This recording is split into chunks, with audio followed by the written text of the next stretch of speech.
What is an abortion sanctuary? It seems like this is an oxymoron, like jumbo shrimp or an intelligent politician.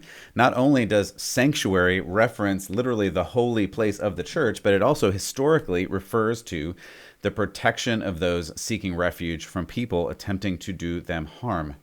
The definition, like so many others, has done a complete flip-flop where sanctuary now refers to a place where you can go and sacrifice an innocent life on the altar of self.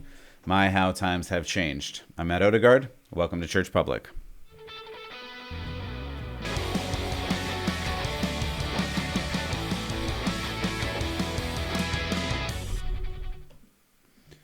Well, again, welcome back to Church Public. Thank you for joining me here today. There is a lot going on today. We are talking about California's new issuance of a possibility. They're going to be an abortion sanctuary if the Supreme Court outvotes Roe v. Wade or changes some things across the country in regards to abortion. We'll also look at Notre Dame, whatever you want to say, the Hunchback place. We're going to look at that today because it is connected. It's connected because it's being revamped. You may or may not have heard about this. I know most of you don't live in France, so you probably haven't been paying that much attention. It did burn down a couple of years ago. That was a sad day, but they're redoing it. And the way they're redoing it is weird, to say it best, to say the least. I'm not really sure. We're going to talk about it a little bit because it has implications for us, for worldview. And really, I think it's a great illustration, maybe a symbol of what is going on in and around America and by and large the world. If you have not already subscribed, please do subscribe on the audio podcast, subscribe on the video podcast. If you're not watching this on video and you want to be watching this on video, you can go to churchpublic.com. You can go to YouTube, and if you go to churchpublic.com, though, you can get links to all of the podcast areas, all of the audio areas, all of the video areas. You can find some additional content there as well. Thank you so much for supporting. I certainly appreciate it, and there's just so much going on. My goal here, as I keep saying, is to help you first understand how to follow Jesus. I'm a pastor at heart, and I want you to understand the Bible. I've got it right here next to me. We're going to read a couple of verses in a moment, but the Word of God is really important because God is really important, and following Jesus is really important. So I want to help you understand that. Second, I want you to understand how to live in this public square, in the modern world, because it's crazy, it's insane, and they keep going more and more insane. And this is a problem with how do you live in this? And do you just go along with the culture because it's easier? Or do you stand up? Do you get fired? Do you get yelled at school? Like, what are you supposed to do? And I want to help you with that. And in order to help you with that, I think you have to understand some of the things that are going on in this world. I've had more and more people begin to disagree with me, and that's okay. I don't do this to be agreeable necessarily. I do it so that we understand what is true. The truth is really, really important. Reality is really, really important. And I think both physical and biological reality is important, and spiritual reality is important. So today we're talking about a little bit of both, and we're going to get to it right away here. So I have discussed the abortion issue more than I've wanted to, actually, and quite frequently lately. Again, you can go to churchpublic.com and see some of that and hear some other takes. I go into it in great detail on a couple of episodes, but today we're following up on the Supreme Court. They are arguing right now. They've had oral arguments. They've talked about it. They're deliberating. They're figuring out what they're going to do about this Mississippi 15-week abortion ban. And concurrently, they're reviewing the almost 50-year-old Roe v. Wade decision, giving the federal government and everyone across the country the quote-unquote right to abortion from some mysterious and unseen place in the Constitution. Again, I challenge you, go and find the word abortion or anything like it in the Constitution. Spoiler alert, it's not there. Their supposed right to privacy, supposedly from the 14th Amendment. Again, it all falls apart. I've talked about that in the past. You can look up very smart people's take on this, both from conservative and liberal points of view, because most legal scholars actually agree that there's no real right to abortion in the Constitution. It's basically made up. And now it's precedent, quote unquote, stare decisis. So we have to go with what previous Supreme Court judges alleged. Of course, that's ridiculous, because if you said that was true, you'd have to go back to, for instance, the Dred Scott decision that said slavery was a good thing. which of course was overturned, rightly so. The Supreme Court is not God. They don't always do the right thing. We're hoping and praying in this instance they do the right thing in saying that killing babies is actually killing babies and is, period, wrong. So we've also heard from Texas with this 6-week ban on abortion. And of course, we have the wonderful Church of Satan's the Church of Satan's response. I think I've got that here again. If you missed it, Church of Satan encourages any member who's a Texas resident and seeks to perform an abortion ritual to contact us for legal assistance. That's about enough of that. But anyway, when you're on the side, I've said this before, but when you're on the side of the Church of Satan or the Satanic Temple, you may want to take a pause and think, is this the right place to be? All right, we're going to move on from that. But once again, California, in not wanting to be outdone by the Church of Satan, or anyone else for that matter, is getting back in the game of outdoing others in murdering babies. I just hate all of this, but we have to talk about it because this is what is going on. So, and California, of course, wants to use your tax dollars to do this, because who else is going to pay for this? You know, Gavin or Nancy?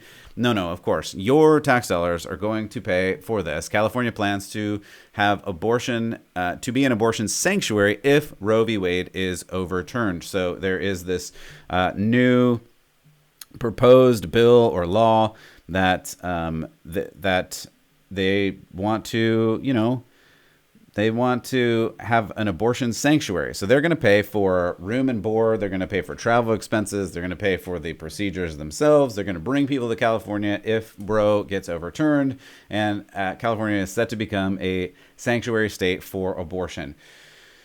Yay.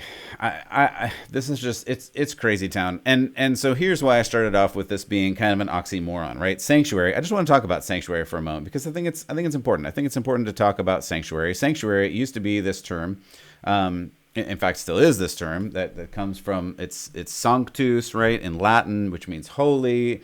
It used to be sanctus sanctum, the holy of holies, right? That is the Latin,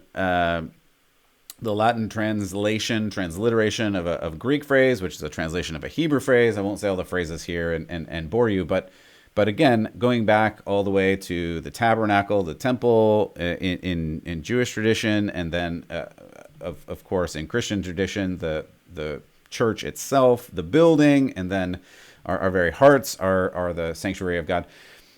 And the temple of God. But this is a holy place, and it literally means a holy place. But beyond that, I think what's kind of interesting is this idea that, I'll just put this up here. Whatever happened to claiming sanctuary in church?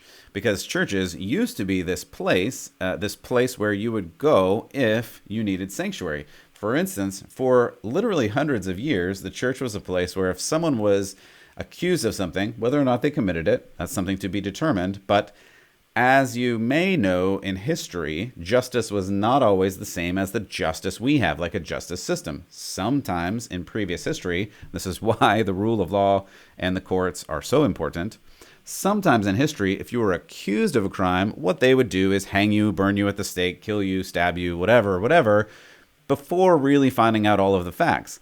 That's not necessarily the best course for justice. So churches, being literal places of justice, by definition, would say, hey, come and have sanctuary in our walls, and we will protect you. We'll figure this out. We'll see, like, hey, should we see, like, if are there ways that we can help you figure out if this is true or not true? Did you really do this? Churches were trying to be places of grace and mercy, things like that. Now, on the other side, of course, what we've got instead is we've got this sanctuary state for abortion where, again, the exact opposite is true. Now, people are encouraged to go to the sanctuary to kill innocent people rather than going to a sanctuary as an innocent person to have protection from the maybe evil people who are trying to kill you, and do quote unquote justice or injustice before justice is actually served, right? So now you see, like, this is a total oxymoron, and it's just crazy town. We literally are in crazy town, where the left, the progressives, invert everything exactly on its head. A place, the church, that God originated this idea of sanctus, of holiness, of sanctuary. Now that term itself is used for people who want to kill innocent lives. Like, it's like Mugatu. Like, am I taking crazy pills? Am I the only one who sees this? These things should be so common sense, and yet we are so far out of reality that apparently this stuff is not common sense anymore. And it's just craziness. So anyway, if you're in California currently, I'm not anymore, but if you're in California currently, please fight against this. Please tell your politician, your representative, like, email people, call people, like, do this. Call them and tell them this is ridiculous, and tell them I don't want to pay for this. Because again, the reason I'm bringing this up is not only is it a moral evil, which it is, but they want to use your tax dollars to pay for all of this, to pay for the hotels, to pay for the treatment, to pay for the care, to pay for the actual abortion practice, that you're going to pay for this. That's where this money is coming from. So if you don't want your money to pay for this, tell your representative you don't want your money to pay for this. I don't know what else to tell you at this point, because we are in just a wacky backwards world where sanctuary, the place where in the tabernacle, in the temple, the Holy of Holies, the holiness of God would reside. Now we're using that term to say this is where you should come and kill innocent babies. And you may say you're overblowing this and it's just a word, and use a different word. I'm not, though. I'm not overblowing this, because it doesn't matter what word you use. The whole thing is euphemistic. Like, that's what I keep saying. Women's healthcare, women's rights, the right to choose. All of these euphemisms are not real life. Killing a baby who is innocent, because the baby never did anything wrong, is killing a baby. It is murdering the innocent. There's no way around this. I've talked on and on about this. You can go and listen to other episodes. I'm not going to get into all of the ins and outs of why this is just morally wrong today. You can go back and listen to those. But these euphemisms that we keep saying show that this left, this progressive ideology, is creating a new religion. And the sacrament, that's a religious word, right? The religious practice, as we saw in the Church of Satan, they say it's a religious practice. It's their religious right. This is what they want. The sacrament of the left, of the progressives, of the Church of Satan, is abortion. They want the right in their religion to kill babies, because that's part of the religion. And I hope you're starting to see this. I'm not being hyperbolic. I'm not trying to make something out of nothing. This is the right they have. We talked about this on the adoption episode. Going back and listen to abortion and adoption. When you get to the point where adoption is worse than abortion, you've gone off the cliff. And you're making crazy claims, and I would say far before that you're making crazy claims. But this is the thing that we have to understand, that this is a religion. It functions like a religion, and so you have to make things like sanctuary, sanctum, sacrifice. You have to make these things real in your religion. And I mean, again. So I want to talk about Notre Dame, however you want to say it. I'll probably say it both ways, so I apologize for pronouncing it all over the place. I'm not French. Anyway, and of course, you know the movie, The Hunchback of Notre Dame, and here's where the intersection lies. The intersection lies in this crazy part where we talk about sanctuary, because, of course, in The Hunchback of Notre Dame, the book was turned into a Disney movie. The character of Esmeralda seeks and gets sanctuary. It happens a little bit different in the book and the movie. I think we should just watch this.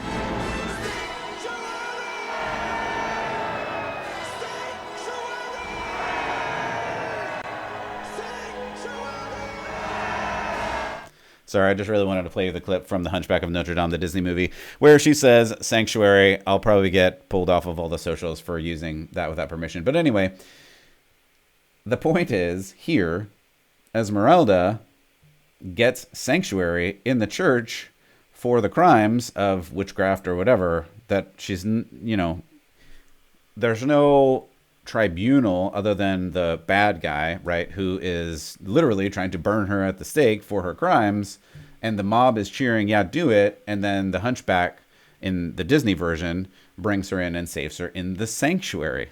So I want to drive this home in the fact that the church has been a place of the innocent seeking protection for centuries and centuries. Even more than that, back to like 3rd and 4th century Rome, when Christianity became a national religion in Rome, it was like this. Again, it goes way, way, way back, and now we have flipped it on its head, and sanctuary is the place where the innocent will be killed for no crimes because of the religion of self that we're moving into. But speaking of Notre Dame, we have to look at this because I do think this is religion. It's religion talking, and it's two competing religions, right? There's the religion of Jesus, the religion that we read about in the Old and New Testament, and there's the religion of whatever you want to call it, self, secular humanism, wokeness, world, Gaia, Mother Earth, like wherever you want to go with this, humanism, Marxism, capitalism, or not capitalism, socialism, communism. I mean, it's all wrapped into this big thing of self. It's all this thing of we have to elevate the self, and the person is the most important thing. The self is the most important thing. But then that leads into, well, then the earth is the most important thing, and it leads into all these really wacky, weird places where you make choices based on some arbitrary moral rule of law and not on reality, and that's a problem. So what we get to is Notre Dame, the actual cathedral that actually exists outside of, the book, The Hunchback, and the movie, The Hunchback. It's a real place. And so 2 years ago, I think I have the date here, April 15, 2019, we've got the fire, and it was a terrible fire. I have a picture here if you're not looking. Again, this is just a picture of Notre Dame on fire. It is quite terrible. I think I might have another picture here for you. But what happens is, I'll come back to this one in a second. They're redoing it, right? And that's good. They're redoing Notre Dame, as they should, as it's an historical landmark, but more than historical, it's spiritual, because it comes from the history of the church. It comes from a great tradition of church history. Now, I recognize fully, before you go off and change the channel and say I'm a heretic and whatever, I recognize the building's just a building and it doesn't really matter in the end of things. But what they're transforming the building into, I think, is important to understand from a biblical worldview and from a cultural perspective, because they're changing what this historically Christian, Catholic, but Christian church was into something different. Now, they're making the outside about the same, but the inside is going to be completely different. And that's where you just get into this like sort of wacky, weird place. So the renovation includes wall projections in Mandarin, and I have nothing against Mandarin on its own, but why is a question, because historically Christian-y, that doesn't really make any sense. They're doing initiation trail, meditation spaces, Gillet Drouin, again, French, sorry about that, who is in charge of the revamp, thought this remodel was, quote, a chance to enhance the spiritual experience and make a visit to the monument more comprehensible, end quote. He actually went on to say, quote, the goal is to preserve Notre Dame as a religious place that can better receive the general public, listen to this part, who are not always from a Christian culture. True. He goes on to say, Chinese visitors may not necessarily understand the nativity, end quote. I guess that's true, but if you don't know, the underground Chinese church is one of the biggest churches in the entire world. So maybe they don't understand the nativity, but maybe they do. And maybe they understand it even better than Westernized Christians, American Christians, European Christians. Maybe they understand more than you think, because they have to believe what they're saying. And because if they don't believe it, to be killed for something you don't believe in is ridiculous and literally idiotic, because they're being persecuted, tortured, jailed, killed for saying they believe in Jesus, it seems like that level of faith is deeper than some of the faith that we have here in America. That's just my opinion on it. You can check other sources for that as well. So it's weird to me that you're catering to a presumed population of people that don't understand Christianity, and then you're telling them what? Like, it's not that they're trying to tell them about Christianity, it's trying to tell them about some sort of history or religious experience. But do you see where my disconnect here on this is? I'm gonna read a little bit more because there's more going on here inside. So outside, it's gonna look kind of the same, and I think that's important. I think it's important because it's important to connect us to the history. We've talked all about like people taking down these monuments of other people. I just read that. Well, this is a side point, but I just read about the Robert E. Lee statue that it has been taken down a couple of years ago. And of course, he represented some things that weren't good, but it is more complicated than that. And yet, of course, as some pointed out at the time, that's going to lead to getting rid of Lincoln and Washington and Jefferson. And they're like, no, that's not going to happen, except it just did. And it has for several years now. They're taking those away. But the side point is, well, we're just going to take this monument and we're going to store it somewhere, and figure out what to do with it. Nope. Now we found out just a couple of days ago that this Robert E. Lee statue, they're going to melt down and turn into another more appropriate statue. So we're just going to transform it into something else. I think that's my point here. And Notre Dame is no different, as we'll see in a moment. The outside is going to remain the same, but this creator, this envisioner of the new cathedral says, quote, "The structure of the cathedral is being rebuilt as faithfully as possible. The interior could evolve because it always had moved with the times," says Drouin. "The main themes depict Genesis, Abraham, Exodus, and the prophets, the 5 continents, and an ecological touch," end quote. Did you see some things? This is like that old, I think, Sesame Street. One of these things is not like the other. So, I know Abraham, I know Genesis, Moses, the prophets, I know them. The 5 continents, I'm not sure. I don't really remember reading about that in the scriptures. I mean, tacitly, of course, they're in there. But then an ecological touch, again, what? I don't even know what to say here. So apparently there's chapels on the side. Sadly, I've never been. I don't know if we'll ever get the chance to go to the cathedral, but apparently there was chapels on the sides that weren't used as much. But what they're being converted to is a environmental justice chapel and a social justice chapel, etc. So that's great. Again, we're looking at scripture saying, how does this play into the gospel? Like, again, Abraham, I get, Moses, Exodus, like prophets. I would consider maybe some New Testament things. We talked about the nativity earlier. That might be something, birth of Jesus, cross, like death of Jesus. Those might be important milestones in the faith, some would say. But the continents, I got nothing, people. I got nothing. So then this other guy, Coulot, who was remarking on this, he apparently has won architectural prizes previously, said that all of these new arrangements are quote-unquote gadgets. He urged the state in France, which owns the country's churches, quote, "to not touch this world monument in a careless manner." He added, quote, "It is not the role of the clergy to decide the design of the interior. They are no substitute for the experts. We must not dissociate the interior from the exterior," end quote. I read that because, again, this is just another architect speaking on what they're doing in the architecture of Notre Dame, but I think this is the point. Disassociating the interior from the exterior. You can argue on what should go in a cathedral. You can argue on what should go in a church. And obviously, I'm not even Catholic. I don't have that much skin in the game other than these symbols of the faith do make a difference. And it makes a difference what you put into your faith. It really does make a difference. Because that's the big issue here. We have this temptation, and the culture is again, off the cliff on this, to disassociate our interior from our exterior. We want this beautiful facade like Notre Dame has, but we don't want the holiness that is required on the inside.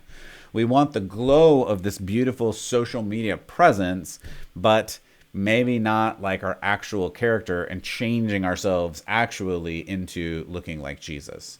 We want this thing that looks really pretty on the outside and everybody thinks we have it all together, and we present that on social media. But then when it comes to actually choosing to do good things, choosing to do things that are hard things, like the Bible tells us to do, things like denying yourself, picking up your cross, following Jesus, living for one another rather than yourself, loving God with all your heart instead of loving yourself and wanting to follow your own means. This goes back to what we were talking about in California. Are you in the interest of those that cannot protect themselves, or you are in your own interest and you want what's best for you? Those are two different paths, and they cannot be the same path. This is what we're talking about. This is what I've been talking about with the issue of abortion, but with this church and with this new religion that is part of it. And it seems even like this new church that they're building in Notre Dame is the goal, is the model for this new religious world church. I've talked before, I'm tying a bunch of things together, so hopefully you can follow along. But I've talked before that the reason some people hate the American flag so much is it's national. It represents a national identity, and it represents, to some degree, some of the Judeo-Christian values that founded America. The pride flag, on the other hand, represents a universal religion that the proponents claim should be applicable to all humanity all over the globe. Those are two separate things. And I'm not saying America is first and America should be the pinnacle of all society. It's just a country after all. But God should be the foundation of all society. God should be the foundation of all of your community and all of your family and your church. So when you create it out into a universalist model that isn't based on God, all of a sudden you have created a new religion. And that's what we see here. We see this new universalist, humanist, selfish religion, whatever you want to call it, that is creating something different. And I think intentionally they're doing this. We know that Europe is much more secular right now than America is, but America has either caught up really quickly, or I think in some ways we've overtaken Europe. Like France, even a couple of months ago, said, we don't want a lot of your woke shenanigans. The leaders of France said this. So if America is further along than France, we've got some things to deal with. And that's why I bring these things up. I think people are trying to create this new world religion. And I know that sounds weird and it might sound odd, but you need to hear these terms when people use them. Nancy Pelosi has referenced the the House and parts of the Senate. She's referenced parts of government as sacrosanct and as sacred and as the temple and as the altar. She's said these words. Those are not unintentional words. They're trying to build these things up, the one state, the one church, the one religion that is not a religion of Christianity. And we need to understand this. I was reading out of 1 Peter 13. Therefore, with minds that are alert, fully sober, set your hope on the grace to be brought to you when Jesus Christ is revealed as coming. As obedient children, do not conform to the evil desires you had when you lived in ignorance. Just as he who called you is holy, be holy in all you do. It is written, be holy as I am holy, referring back to an Old Testament passage where God is saying the inside of us matters, and the inside of us matters more than the outside. We are a culture that it is pervasive. It is our only goal is to make our outside look good. That is literally all of social media. Make your outside look good. The inside doesn't matter. God says the opposite. The outside doesn't matter all that much, which goes against all of the critical theories, because they say the outside is the only thing that matters. God says the inside is the only thing that matters. Be holy on the inside. Don't do evil. Do good. Don't be ignorant. Don't give in to these temptations. Do the right thing. God continues to say this over and over and over again throughout literally all of Scripture. And yet it's nothing new, but it's important that we keep reminding ourselves the outside is not the thing we should be focused on. It is the inside that counts. So this new church, this new religion, Maybe that's what it is. You don't even have to take my word for it. Only time will tell. But my point is, be wary. Read your Bible. Seek God with your heart and mind and soul and strength. For a time will come when people will not put up with sound doctrine. Instead, to suit their own desires, they will gather around them a great number of teachers to say what their ears want to hear. They'll turn their ears away from the truth and turn to myths. 2 Timothy 4:3-4. This is the verse of the day, and it is the verse really of the whole moment, this whole season that we're in. We're in this crazy season where the culture is going to say, you need to follow my religion, you need to sanctify yourself towards us. You need to find these sanctuaries. You need to do these rites and rituals of this religion. And God says, be careful and don't do what you want to do, but rather do what God wants you to do. And there is a big difference. And there's going to be more and more of a difference as we see the day approaching. Thank you for spending your time with me. I sincerely appreciate it. Your time is valuable. God bless you. Check out churchpublic.com and, of course, keep the faith.